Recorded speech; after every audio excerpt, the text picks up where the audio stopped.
வணக்கம். ஆவிகள் உண்மை சம்பவத்திற்கு உங்களை வரவேற்கிறேன்.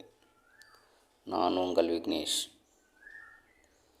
ரயில் தண்டவாளத்தில் அடிபட்டதாக கூறிக்கொண்டிருந்தது ஆவி. உடனே மலையாள மந்திரவாதி,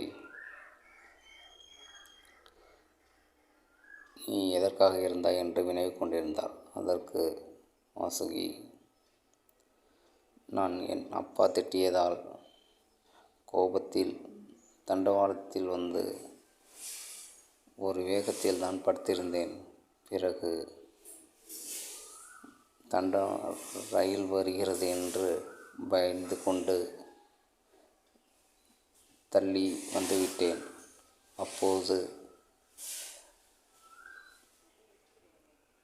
அப்போது வாலிபர் ஒருவர் வந்து என்னிடம், என்ன பாப்பா, உனக்கு என்ன பிரச்சனை என்று கேட்டுக்கொண்டிருந்தார். ஒன்றும் இல்லைண்ணா, எங்கள் அப்பா என்னை திட்டாங்க, அதனால் அது தண்டவாளத்துக்கு வந்து தற்கொலை பண்ணிக்க வந்தேன். என்னப்பா, இதுக்கெல்லாம் போய் தற்கொலை பண்ணிக்கலாமா? உங்கள் வீடு எங்கே இருக்குன்னு சொல்லி நான் கொண்டு போய் விட்டுறேன் என்று கூறினார். நானும் அவரை நல்லவர் என்று நம்பி அவருடன் சென்றேன். ஆனால் என்னை அவர் வீட்டுக்கு அழைத்து சென்று விட்டார். அண்ணா, இது எங்கள் வீட்டு வழி இல்லைம்மா, நீ கொஞ்சம் பயத்தில் இருக்கிறதுனால எங்கள் வீட்டை கழிச்சிட்டு போகிறான் என்று கூறி அழைத்து சென்று விட்டார். பிறகு வீட்டிற்கு சென்று உணவு கொடுத்து உறங்க சொன்னார். என்னால் சுத்தமாக எந்திரிக்கவே முடியவில்லை. ஏனென்றால் உணவில் ஏதோ கலந்திருக்கிறார் என்று அப்பொழுதுதான் எனக்கு புரிந்தது.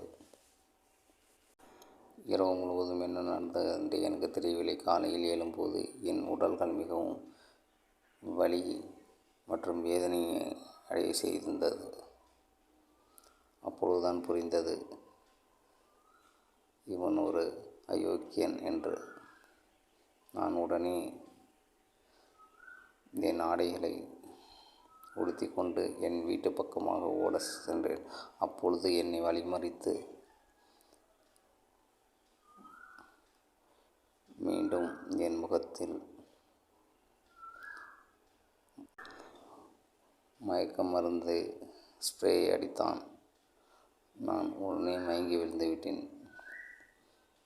அதற்கப்புறம் நான் இறந்தது கூட தெரியவில்லை, எப்படி இருந்தேன் என்று. பிறகு யோசித்து எனது உடலை பார்க்கும்போது ரயில் தண்டவாளத்தில் துண்டு துண்டாக கிடந்தபோது தான் தெரிந்தது நான் இறந்து விட்டேன் என்று கூறி முடித்தது. அந்த ஆவியின் கதையை கேட்டவுடன் மலையாள மந்திரவாதிக்கு மிகவும் வருத்தமாக இருந்தது. அந்த கொடூரனை ஒன்றும் செய்யவில்லையா நீ என்று கூறினான். நான் அவனை அப்பொழுதே கொன்றுவிட்டேன் என்று கூறியது.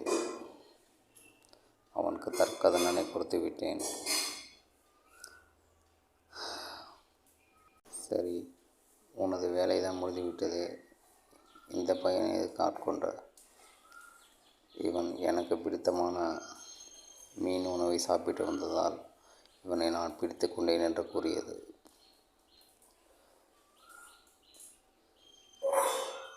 சரி, இந்த உடலில் இருந்து நீ சென்றையாக வேண்டும் என்று கூறி மயத்தண்ணீரை தெளித்தார். நான் சென்று விடுகிறேன். கடைசியாக என் தாய் தந்தையரை மட்டும் ஒரு முறை பார்க்க வேண்டும் என்று ஆசைப்பட்டது. உடனே வீட்டில் உள்ள கார்த்தியின் அம்மா அப்பா அவர் அந்த பெண்ணின் வீட்டு விலாசத்தை விசாரித்து கூட்டிக் கொண்டு போய் அவர்களிடம் நடந்ததை கூறி இருவரையும் பேச வைத்தனர். பிறகு அந்த ஆத்மாவானது கார்த்தியின் உடலை விட்டு சென்றது, மோட்சமடைந்தது என்று கூறி கதையை கார்த்தி முடித்தார். 2009 இந்த விஷயம் அவர் வாழ்க்கையில் நடந்திருக்கு. இன்ன வரைக்கும் அதை நினச்சி நான் பயந்துக்கிட்டு இருக்கேன். அதுலேருந்து நான் மீன் சாப்பிட்றதே விட்டுட்டேன் அப்படின்னு சொல்லியிருந்தார். இது மாதிரி உங்கள் வாழ்க்கையில் ஏதாவது திகில் சம்பளம் இருந்துச்சுன்னா வாட்ஸ்அப் நம்பர் வீடியோவில் கொடுத்துருக்கேன், அதில் ஷேர் பண்ணுங்கள். உங்களதையும் வீடியோவை பண்ணி போடுறேன். நன்றி.